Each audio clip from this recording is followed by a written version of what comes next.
Hello everyone and welcome to another episode of Rainbow Six Siege Reinforcements. We've got some big news for you today. The actual operators for Operation Chimera have been fully revealed. We know all of their loadouts and we're going to look straight at them right now. Hi, I'm Matt. I'm not joined by Jordan this week as I normally would because he's actually out at the Invitationals watching the games being played in Montreal.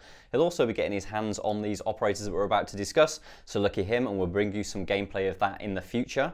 But for now, let's take a look at our first new attacker, who is Lion. He is a 2-speed, 2-armor operator, and he comes with an interesting array of equipment and gadgets. We'll start off with the EE-1D, which is his drone.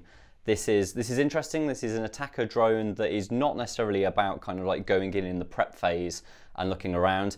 It might potentially be a bit like Twitch's in that you can use it in both situations, but this is actually a drone that is designed to detect motion, and it's used for locking down quarantine, as the bio of this guy says.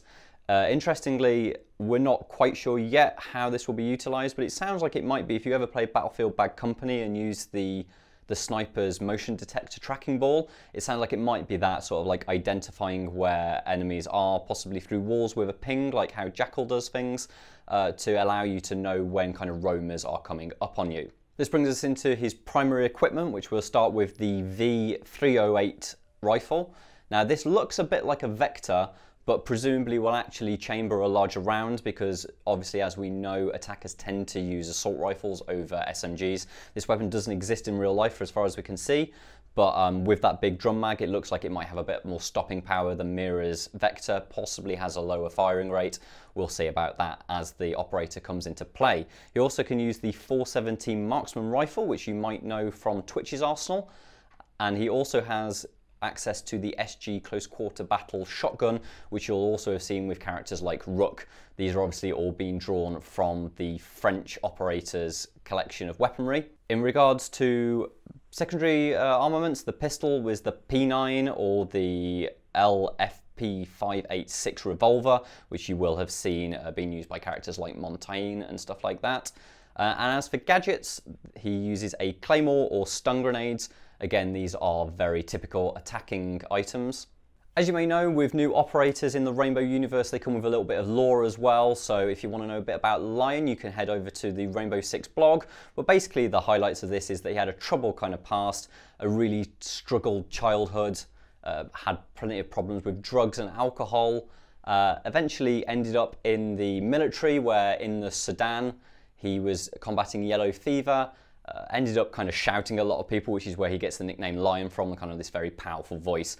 And yeah, as you can imagine, he's quite a kind of thorny kind of character around the Rainbow Barracks. Not a lot of people get on that well with him. Right, let's move on to our second operator. This is Finka. She's also an attacker. That's interesting because usually we get an attacker and a defender in these updates, but no, this is 2 attackers this time.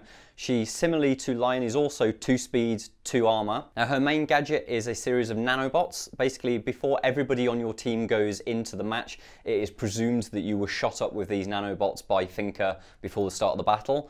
And then during combat, she can activate these nanobots with a press of a signal boost. And basically what this does is it creates a health buff for everybody on your team. We don't know what it's going to buff it by. It might be kind of like 40 HP. It might be a different way of doing this. But yeah, everybody gets this kind of team-wide buff, and it also steadies everyone's aim. This is obviously the most sci-fi that Rainbow has ever been with their gadgets. It clearly shows that they're looking at different avenues for the way that their operators work. Remains to be seen how much this will change the meta. It sounds like it could be a game changer, but we won't obviously know until the operation is in full swing.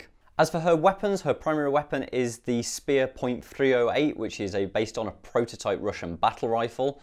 Her other equipment allows her to use either the SASG-12 shotgun, which you might have noticed is used by Kapkan and Tachanka, or potentially the 6P41 LMG, which you'll also have used as Fuse, which clearly shows that she is part of this Russian kind of operation.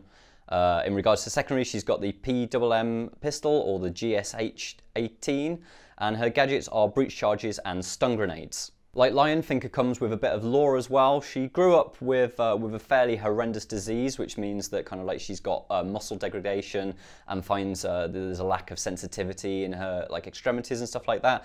It's knocked her around a fair bit, but she spent quite a lot of her life investigating how to cure herself, or how to, you know, at least manage her symptoms. This is what led her into nanobots, and that's why her gadget is nanobots. As part of Rainbow, she's quite well liked, gets on quite well with IQ and Valkyrie. Nobody really knows that much about her situation, but obviously Doc, being the team kind of medic, he knows all about what she's going through, and he keeps an eye on her during the operations. Right, so that's everything we know so far about these operators. That's a pretty comprehensive list of all their weapons, gadgets, and what their lore is. We'll know way more about this after Jordan comes back from the Invitationals. He's out there in Montreal at the moment. He'll be playing with them. We'll have gameplay for you next week. If you want to play some Rainbow Six yourself and you've never played before, it's actually a free weekend this weekend to celebrate the Invitational. If you head over to Uplay or Steam, you should be able to get the client for free and have a go yourself. But until next time, please like, share, and subscribe. Good luck and have fun.